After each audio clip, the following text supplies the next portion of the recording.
Elon Musk supports free education and lifelong self-learning, which is why this channel shares free, up-to-date knowledge beyond formal education. Guys, welcome to my channel. I'm Jones Castro here. China activates Hurricane 3000 microwave weapon. News source: Army recognition.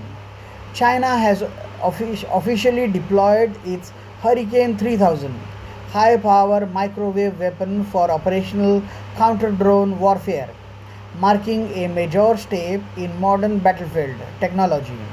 Unlike traditional air defense systems that rely on missiles or guns, this system uses directed microwave energy to disable or destroy drones' electronics.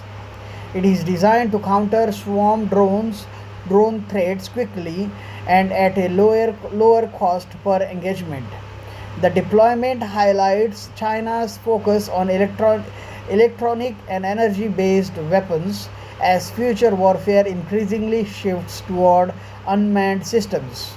As become more common in conflicts, systems like Hurricane 3000 could reshape how militaries defend bases, infrastructure, and frontline units.